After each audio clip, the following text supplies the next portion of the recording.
Yeah, thank you, Natalia. Awesome presentation, Jim, and thanks for the insightful points. You summed it up pretty nicely. I completely agree that top performing organizations are those that focus on a partner-first strategy.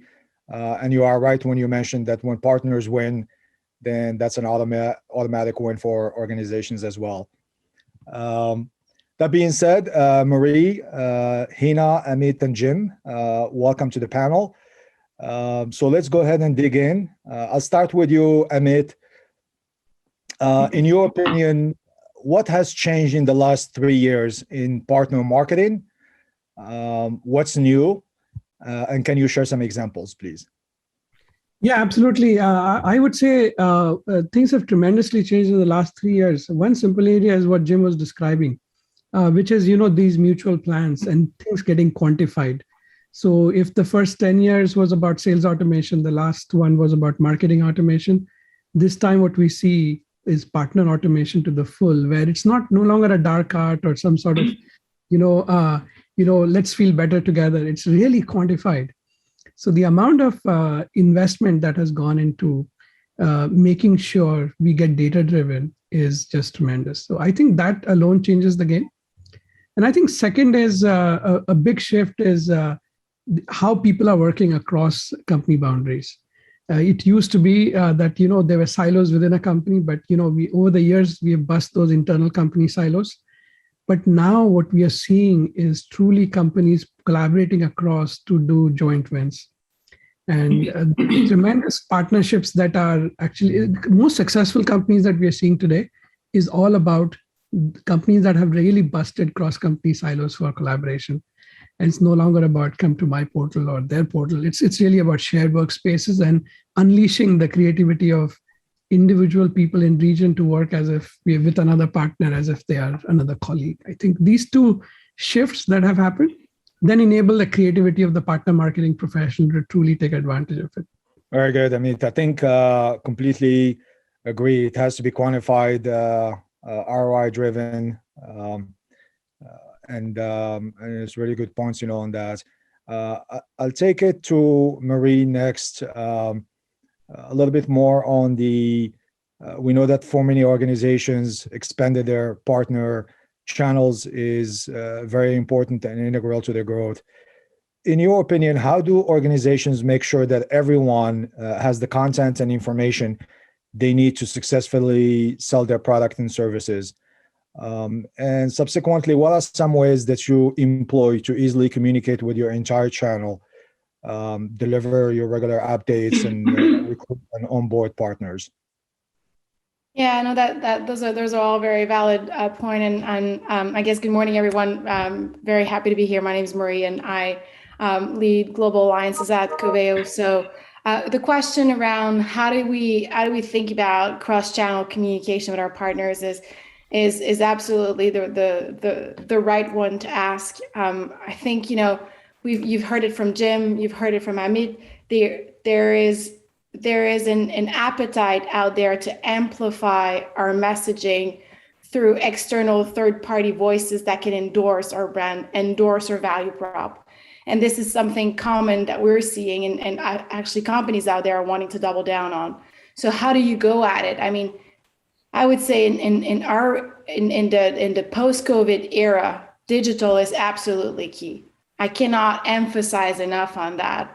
Everything that is supported online, all of the social media brand and all of that is absolutely essential. But really being clear on creating the buyer persona, which is something that Jim has touched on his presentation, is something that I feel like it's absolutely essential to understand who your customers are before you create your marketing strategy for them, and especially before you transition that marketing strategy to your partners and have them amplify your messaging. And I've seen, we talked about moving fast. I believe, Sean, that was in one of your challenges that you've talked about.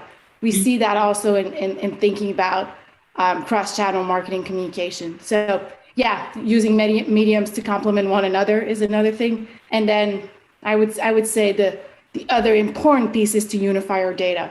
Yes, data-driven decision, across which partner to double down on, across where to invest their money, but also across that cross-channel communication strategy. You want to unify your data and make sure that you use mediums that complement each other. And finally, yes, leverage the social media. So I guess, does that answer your question? Absolutely, yeah, and great points. Yes, this is what we hear: social media, unifying data, cross communication, really important to many organizations. And that takes me to you, Hina, kind of picking on the cross communication. I'd like to get to come to you to get an understanding in terms of what are some ways to best leverage cross-channel communication in your partner strategies. No, great question. And what I would say is, if I take an example, right, and that might be the best, is within working with a partner and focusing on customers in an industry, you determine, okay, what is going to be the message that is going to be interesting to them? So I think of it as innovative, right? Not to push products, but to focus on a capability that customer is interested in. And so together, go have, innovation joint conversations that might have 100, 200 people attending. Then how do you turn that into email conversations with the attendees? How do you then align with LinkedIn and then offer workshops, something follow-up that would be of value to them, right? So now you're leveraging email, you're leveraging direct communication, social media, but in a way that is going to drive value to the customer jointly with the partner. And eventually, the goal is that they're interested in that, and it's something broader, bigger, relevant that would drive revenue. I thought an example might be helpful. That's great, Hina. I think definitely when sharing examples, it usually resonates very well with the audience. I'd like to bring you in, Amit, on the kind of the same question and see if you have any other inputs to add to it. Yeah, I think on the same train as examples, right?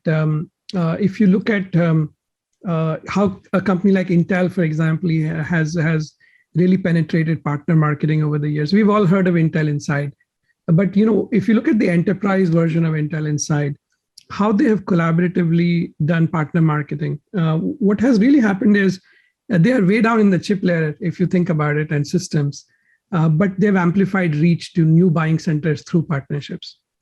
To reach a chief medical officer or somebody making a CIO decision on the next data center, the reach is amplified through partnerships. And I think it's not just a number, but different buying centers who are accessed through the partner access. Second piece is the cost itself. When you share costs, for example, through market development funds or sales incentive programs, you're putting half the dollars or a portion of the dollars. As a result, you're not bearing the entire cost of doing this.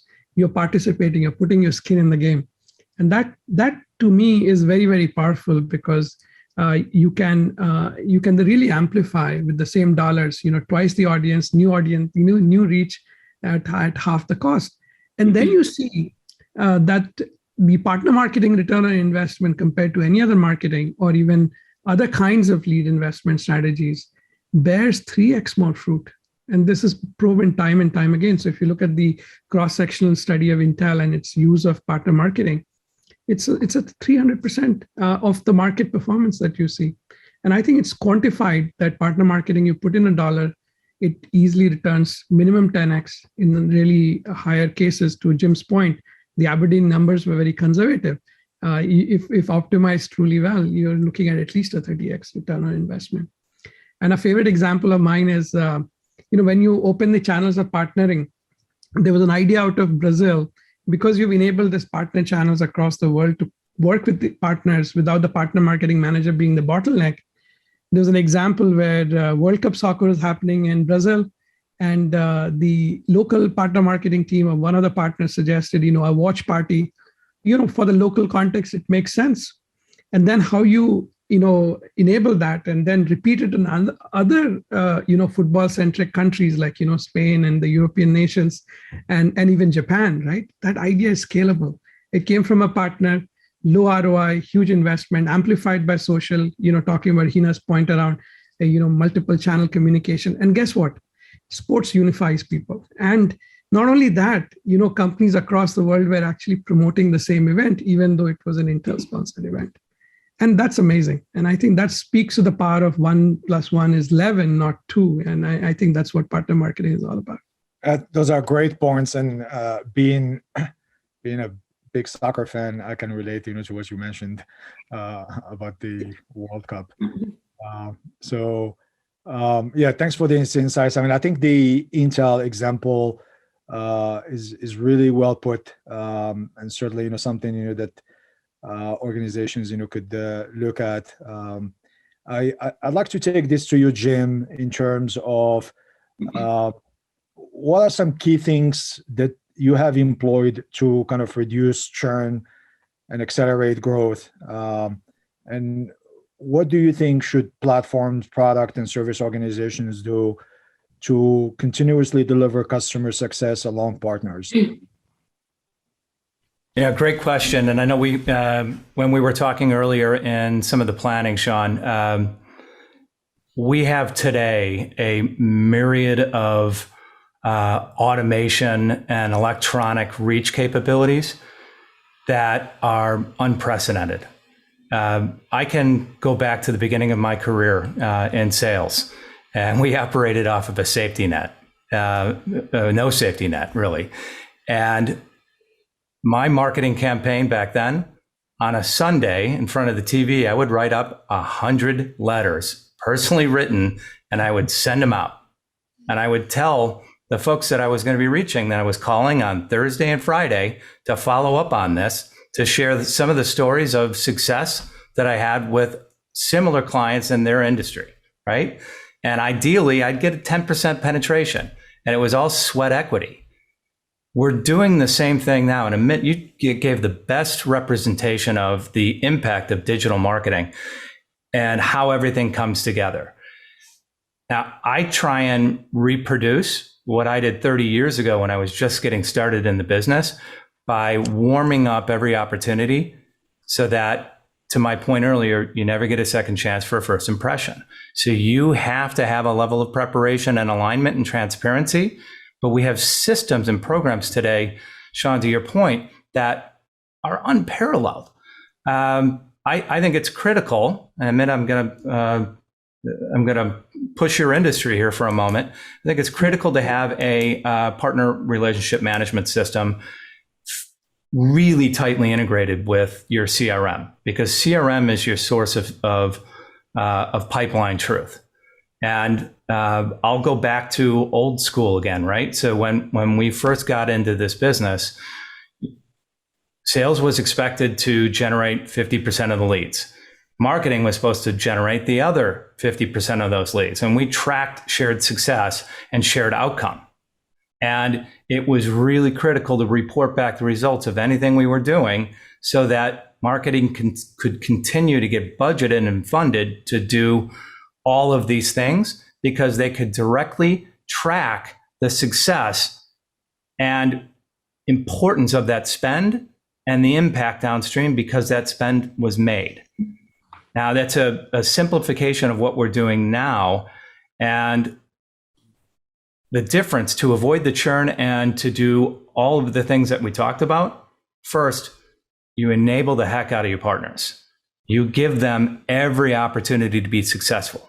Mm-hmm. And second, you break down to all of its constituent parts, in a data representation of what that success plan is. And then you agree and you re-agree and you re-agree, because partnering more than anything else is about trust. Sometimes that's lost in all of the data and the programs. But if you don't have trust, it all falls apart. So I use the quote at the very beginning for a reason. And in software, especially if you've got a collaborative, cooperative type sale with partners, where it's a co-sell scenario versus, traditional resale channel, et cetera. If you start climbing that hill together, and the partner has I'll give an example. I'll share my own story. The partner already has a pre-existing relationship with the client, and they know some insights into what's driving their timeline and their engagement, and maybe for your salesperson, it's not going fast enough.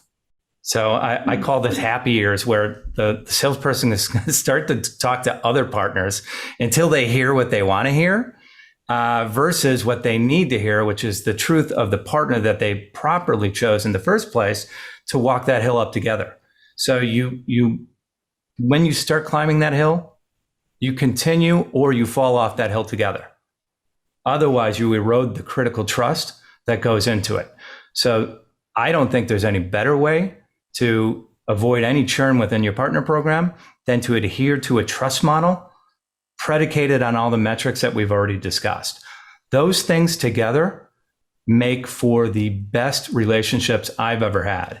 Now, it sounds a little bit hokey, but I bring it on, because that is the most critical differentiation I've ever had in the partnering world. When I had that level of connectivity with the partners and we really had shared outcomes, total transparency wherever possible and every representation, and we stuck to the plan. And finally, total respect at every stage. Jim, this is Marie. I'd like to build on top of that. I think you're bringing such an important point, and I'd like to expand on that. The churn rate of our partner is intricately associated to the churn rate of our customer. We're all in a SaaS model, and ultimately, we need to ensure that our customer will renew with us 1, 2, 3 years down the road, and that all those customers that are served by our partners or the services are delivered through our partners' arms is critical. So absolutely, and I would think about that, or I would offer to think about that even beyond the partner reality into our install base of customer. Everything you said is absolutely correct. Yeah, I can even remember you. Thanks, Maria. One of the things that I've remembered is that when done properly, your partners know as much, if not more, about your clients than your own teams, because in many cases they're at the tip of the spear, and they own, especially in reselling, they own that. They're prime for that relationship. So it's as imperative in a SaaS world more than anything else, because your whole revenue model is at risk if you're not nailing that trust curve really well, supported by all the infrastructure and marketing and integration between the two parties as best as possible. So really good point. And I'd like to add a little bit to this, is that I think what I found is getting to the micro level in that alignment and execution is important as well. So at a partner, every industry, say, right, they have a different goal and approach. Or if there's a horizontal focus team, they've got accelerators, kind of a solution approach that they go to market with. So how do you align to that? How do you bring value to them, whether it be customer install base or other? And then have sponsorship. I think having that executive sponsorship from both sides that quickly, feel like there's support, all of those type of things, and co-investment, something Amit brought up. Sometimes you can say, well, we'll keep doing this. This all makes sense. But unless we're going to help them with some investment that actually can carry through what you need to get done, right? So that's, to me, that's what I would say, is get to a little bit micro level on the areas that you want to focus and build that plan to that level. This is really great discussion. I can tell you, I mean, just, what I'm looking at in terms of some of the questions, coming up, just following up on this, that this is resonating very well with the audience. So I'd like to get a question out and start with you, Amit. One of our attendees has these questions. Working with partners and customers, it's all about delivering value and measuring impact. Measuring marketing impact with impressions, He talks about LinkedIn visibility, those type of measurement is established. But at the end, you want to measure how much revenue and bookings were driven by the original value creation of a certain campaign. Mm-hmm. What best practices are the panel members proposing to have real end-to-end value creation, revenue measuring framework that actually can work in this environment? So I'll start with you, Amit. Yeah, what a great question. Because, especially because partnering is so far ahead in terms of the sales cycle, that the doors open through partner marketing, or even partner salesperson or introduces a partner to their warm contact. It happens 9 or 10 months before the sales actually happen, right? So once these partnering professionals are out, sales is in, and then, memories are short. When the high fives go around, you tend to forget, right? We all have lived that moment in partner marketing or partner sales where you were left out. And I think it's a huge emotional point, personally for me, because the door originally was opened by the partnering team. Now, if you look at this role of systems in this case, just as sales and marketing solved their trust issues by integrating systems, sales was connected to marketing systems. Jim makes an excellent point. Your co-marketing has to be connected to co-sell to track longitudinally across time what was the impact. And I think this is one of the best practices you have to do, is connect your systems and your partner systems, and this is what we specialize in, where your CRM system and the partner CRM systems are connected. When the lead is transferred over through a partner marketing campaign, it could have been an impression earlier, but matured into a lead with the right attribution. Even if it happens 9 months down the line, we now understand what was the impact of marketing. And I think the other thing that we've done a lot more with that's best practice number one, connecting co-sell with co-market and your co-investments in one place. Second one is, tracking pre-pipeline. I think the biggest source of pre-pipeline in co-sell is actually partner marketing. Partner marketing campaigns deliver that pre-pipeline to the partner, and having a system of record for pre-pipeline, which does not exist in the industry today, is another best practice. So one of the, several leaders in the industry this year and last year started setting out systems for tracking pre-pipeline. It's a glorified way or a different way to talk about partner qualified leads. But it is indeed the right, quantification strategy. And the third best practice I would say is every time you make a marketing investment, an MDF investment, a partnering investment, ask for goals versus metrics. And I'll double down on what Jim said. And we practice this on WorkSpan diligently as well. Every single marketing activity or a partner marketing activity or even a sales activity, we start by asking, what is the goal for this activity that you want to commit to? And then we want to measure. And then we don't say, you should tell us what you achieved. What we say is we have systems to measure what you achieved. So we'll tell you how you're progressing on that goal forward. So if you combine these three things, I think the attribution of partner success to something as fuzzy as, hey, we did some LinkedIn campaign could be very, very quantified over a period of time. Hope that answers the question. No, thank you. I mean, great question from you, Roland. And anybody else on the panel would like to add some other perspective? I'll add a couple of points. I think Amit nailed it. But to add to that, time.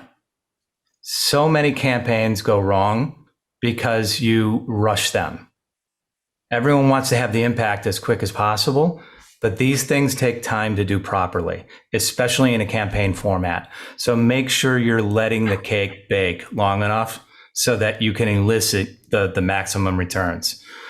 The second piece that I'll add is agreed upon rules of engagement, ROE. So, and this is throughout the entirety of a marketing, sales, and partner program, because that triangulation is really critical across the board, and you cannot achieve harmonious triangulation without rules put in place. Because it's not if, it's when. There'll be a pushing on some of the gray areas of how we collectively go to market, especially when you have a direct sales organization and some indirect partnering activities. So having transparency and rules And this is to Hina's point, a top-down approach and executive sponsorship for enforcement that everyone's adhering to the agreed upon rules of engagement. So those things together, I think, ensure that you can optimize the campaigns that you're putting in place. There's one final piece, and this is, I broke down the tracking for all of the elements down to the number of leads that you're supposed to get. There's an additional level, more granularly, again, to Hina's point, and this is, all right, so for those pieces that marketing owns, what is that strategy? You're breaking that into campaigns, into social media, into website hits, into email blasts, into warm calling, into event generation, external demand gen, and any other marketing program that can elicit the outcome, which should be tracked in the form of leads all the way up through revenue realization. That's a lot, but it's critically important, I think. Yes, that is a lot. I mean, and I'd like to come to you, Hina, and maybe dig a little bit into this. So we talk about measuring partner success, leads conversion, closing velocity, revenue profitability, and so on. Are there any ways that you can think of or best practices around measuring this partner success when we talk about every aspect of the journey? No, great question. I think all the areas that folks talked about are absolutely right on. What I find, again, it's about the execution, right? That becomes the key to success, right? So, for example, pipeline, whether it be pre-pipeline development or pipeline development, how do you go about doing that, especially in this world where we are virtual? And a best practice that I found working with a partner is, again, through executive sponsorship, have like a half-day sponsored sales interlock meeting where we've got account team leaders for a set of clients. We could pick a dozen enterprise clients, and from say IBM.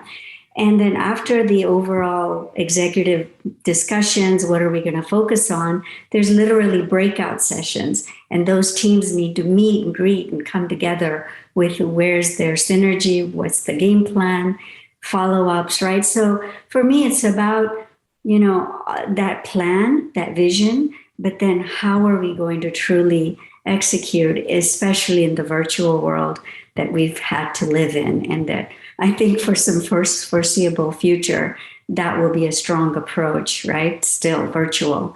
So how do you do those connections? It would be a best practice that I just wanted to share.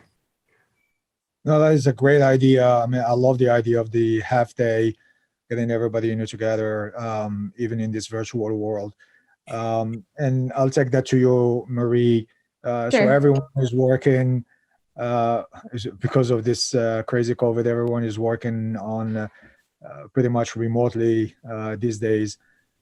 So how do you keep engaged with the partners? How do you ensure that the partners have the information that they need, have the support that they need, and how do you guys make yourself available to your partners?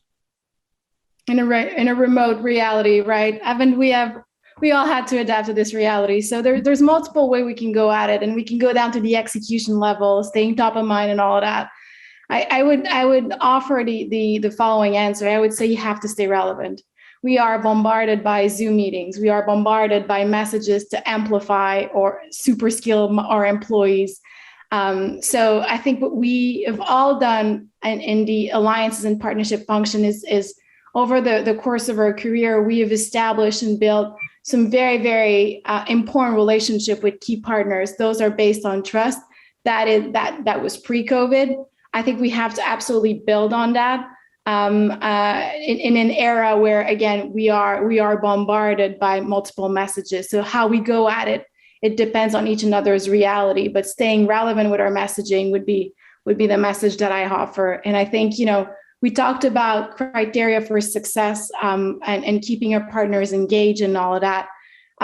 There's a lot of this conversation that happened around pre-sales, co-marketing, joint marketing, partner success, which I agree. But in reality, our partners are in the business of billing hours. That's how they make money. We sell licenses, they bill hours. So the whole notion of being able to successfully deploy the platform is highly important, especially in the post-COVID reality where there's less wine and dine and all of that. So the reality is, at Coveo, I've completely shifted the investment, not completely, but significantly shifted the investment from a pre-marketing, co-marketing enablement, how to sell Coveo, to how to roll out and deploy the platform, because then when they can see that they can build, statement of work of, 250,000, 500, $1 million, $2 million, that's when you stay relevant and you keep them engaged. Great points. Completely agree. Staying relevant, engaged, co-marketing, co-innovating with them, which I want to kind of pick on the co-marketing, co-innovation part and take it to you, Amit. When co-innovating with partners, we know that it helps take advantage of high value market segments, help get solutions to market a bit faster. Are there any effective ways or best practices for organizations to win by co-innovating with partners? Yeah, and perhaps borrowing from Marie's point, it's not just fixing or combining co-marketing with co-sell, but also with co-innovation, right? So that's the ecosystem flywheel, or the alliance flywheel, if you will, right? Co-market, co-sell, and co-build, co-market, and then co-sell. Now, one interesting thing about co-building or co-innovating with partners is people have often thought inside out. So one big best practice would be, when you have a shared workspace or something like that, how can you be outside in? Because the best ideas come from outside, and the partners know their business and their business model, and they are probably in many cases embedded and closest to the customers. So to Marie's point, with partners offering services around your software, they will likely want to bundle that as a joint solution. It's your software plus service, maybe applied to healthcare versus financial services in Hina's case, and so on and so forth, right? So I think outside in, and letting the partners define the joint solution journey with you. But what is in your control back is the process to do it. While the innovation process itself can be fuzzy, the process of actually creating a joint solution kills most partners. Hey, it's very, very hard to work with that partner. How often we have said it's hard. If you try to get a new solution certified or built, it takes 6 to 9 months. Instead of that, I could do something else. So offering a repeatable process to partners, the idea comes from outside in, but offering a repeatable process with roles and responsibilities and accountability, which justifies the time needed for such a process. It's not a red tape that you encounter. It's a joint collaboration with resources opening up as you build more to do these things. And then lastly, and I think Marie made this point really well, it has to tie back to revenue. It has to tie back to how they make money, right? Showing that how that new solution innovation that happened, and tied to say, hey, when we took it to market together and co-sold it, this is what happened. And what we realize is looking longitudinally at customers, at any point in time, 30% of their services is at risk of being obsolete. So imagine the number of services partners who have Microsoft Exchange related business. In the age of Microsoft 365, 30 to 40% of that business is at risk of going away this very year. They have to replace it with new solutions coming in the life cycle. So you have to have that bandwidth in terms of looking at a larger lens of, I have these solutions in the innovation early creation phase. These solutions are getting certified right now. This is getting obsolete right now. And having that point of view about joint solutions in a strategic way with partners is critical. So outside in, offer a repeatable process, and then lastly, have a portfolio view of joint solutions. That is awesome, Amit. And I love the bullet points. 3 bullet points is a good takeaway. And I think what Marie has mentioned resonates quite a bit. Yes, you have to tie it to some revenue stream and make it, clear and as an objective, from the beginning. So we're going to play the prediction game right now. And this goes to everyone. I'll start with you, Jim. Where do you think partner in general and specifically partner marketing is headed in the next decade? So I'll start with you, and then we'll just go around. So where is it going? I think we've all agreed that organizations who are best at strategic marketing are outperforming their competition. So a transition, I think, is happening in real time. Sean, we talked about this, and you alluded to this in your initial overview, is the role of partnering within organizations is changing. And I've seen it move at least 2 times over my 30-year career. First, it was aligned in many respects with marketing. Then it got aligned with sales.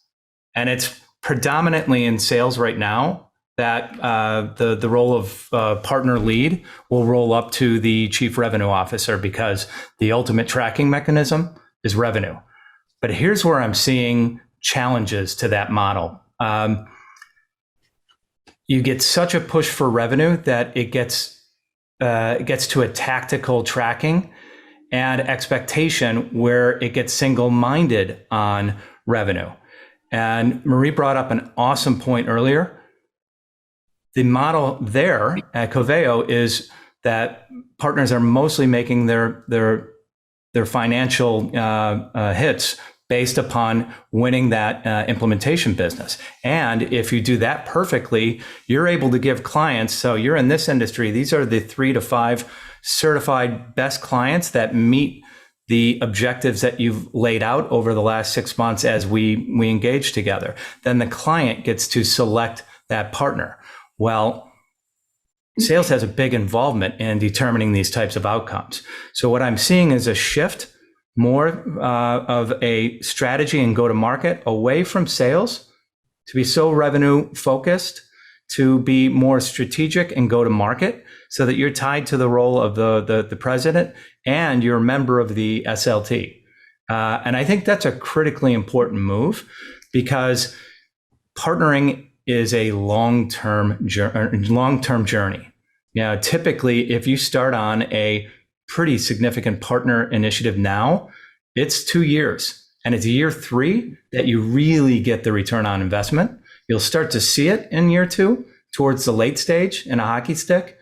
But year 3 is when you're really going to see the windfall if you do everything right. So most companies are 1 quarter.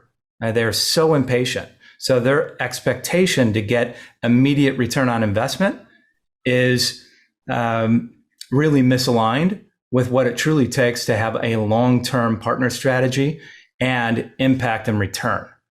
So if you're not tied at a strategic level, and if you don't have the understanding that this is the long view, this isn't the short ROI, we will dominate, but you have to do it the right way. Hopefully that makes sense. No, I mean, absolutely. I think in the intro, we talked a little bit about we even seen organizations kind of changing programs, midway, just because, something is not working the way they figured it should be working in the short term, not looking at... Or something they heard in the Zoom meeting last week. That's right. Something they heard in Zoom meeting or some other colleague, something that worked, for them based on some experience that's unique. It's the bane of my existence. To somebody on the SLT hears something in a Zoom meeting and suddenly they want to introduce it. That's right. Yeah. And so that we hear quite a bit of that. Of the existence. Marie, would you like to chime in a little bit? Sure. I was when you asked the question, I was leaning in the same direction as Jim was, offering a different perspective, but we've seen our partners shift from being in the world of, building a lot of managed services. And that's how they were successful. As a result, they've built really, really good relationship with the key strategic roles within our customer accounts. So the CFO level, the CEO level, and all of that. That's just so building on top of what Jim has said. I think we're going to see that, evolution of that role of the partner into those key accounts, I think they're going to be even more involved.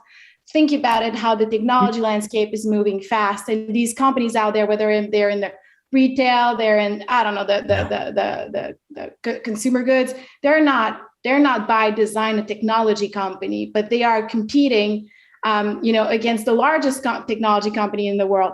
Uber is the largest company in the world. They don't own a single taxi. They're the largest, taxi company, but they don't own a single taxi. Same for Wayfair. It's a company that is inherently now competing against the traditional retailers, but they were born as a technology first company.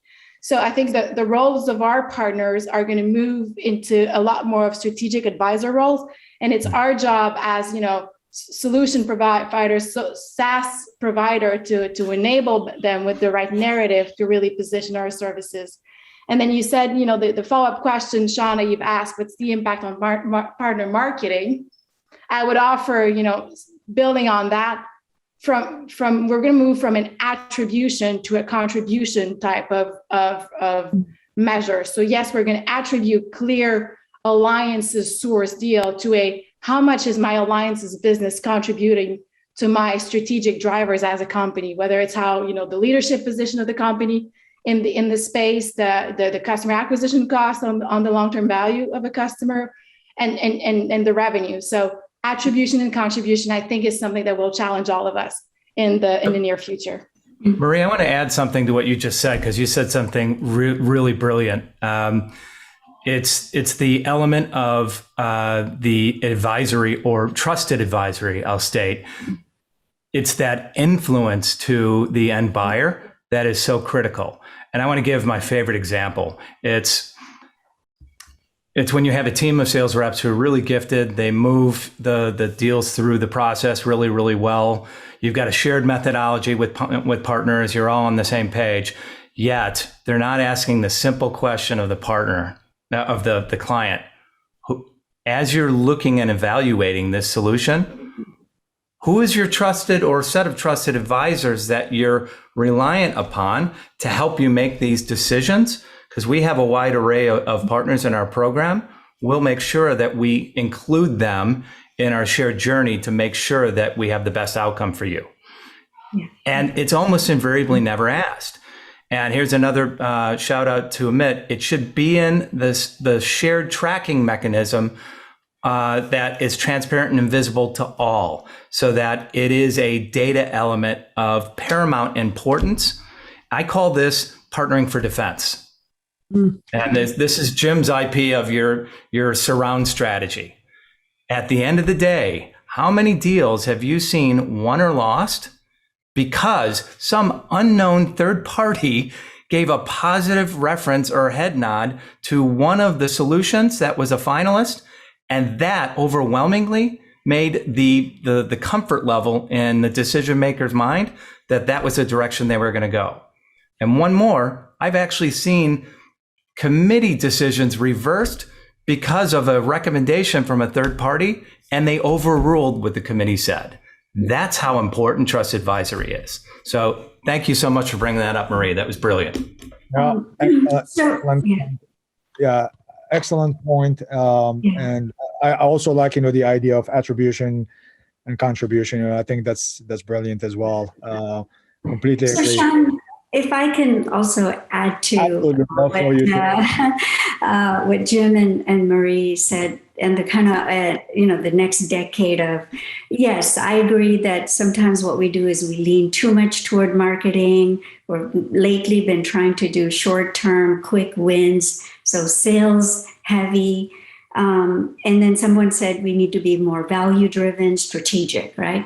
So one approach I think that's got to be looked at, and we don't do this enough, is how do you merge the ISV focus, which companies have separately often, and the GSI focus to together. What is that strategic business value that's relevant and aligned to the business leaders at a customer location versus always aligning to the IT or application dev, right? So I think that's the change that's got to happen to get to be strategic.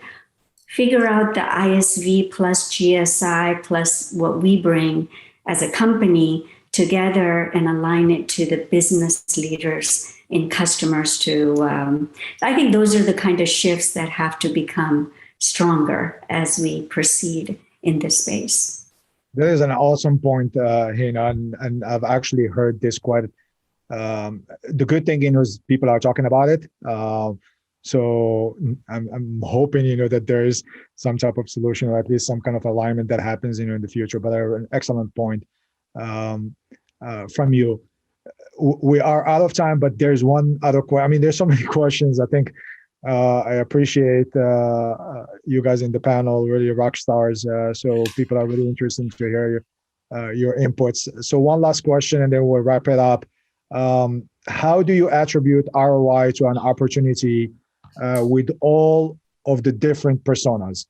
And anyone can take it, and we'll just wrap up after that. Yeah, I'll take that one. Since I'm seeing this cross-sectionally, perhaps I can answer it for across the board.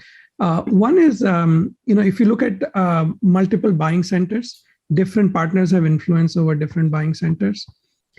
So what is happening is that it's not just your data, it needs to be combined with partner data. And then you have first party and second party data to look at these insights. And to Jim's point, there are tools like, of course, ours, but there are others in the market where now you could truly do joint account planning by buying centers. And the idea here is that then you can find who's influential in what area, and then who do you get your trusted advice from. These things are getting quantified as a result, and you can actually now make good calls in terms of who to double down with. So when you look at Hina's point around ISVs times GSIs, right? We run more GSI ISV partnerships than any other thing. Accenture, Wipro, companies like Capgemini, IBM, they collaborate with companies, ISVs like SAP, Citrix on our platform. What we're seeing time and time again is this attribution is changing to contribution in terms of how you are seeing the influence of these buying centers. So I would say break it down in terms of joint partner plans, and then break those partner plans itself into what are the marketing activities leading to what kinds of joint account influence that you're getting with the joint pre-pipeline opportunities you're getting for attribution. Great points. Anyone else? I just put in the chat, and this is to add to Amit's line, is that I actually have a program where I teach the internal sales organization to expand what I'll term the heat map, right? This is the red, yellow, green that you do for everybody that has a role or influence into the outcome of that decision and whatever they're evaluating. And this should include the external influencers. So to the surround strategy, that you are making sure the deck always comes out in favor of you, because all roads lead to your solution getting the nod and representation. Excellent. Well, I think we're a bit over time, and I want to thank Marie, Hina, Amit, and Jim. Fantastic panel, great discussion. The audience learned a lot. I learned a lot, and thank you for sharing with each other. So back to you, Natalia, and I want to thank all the attendees, as well.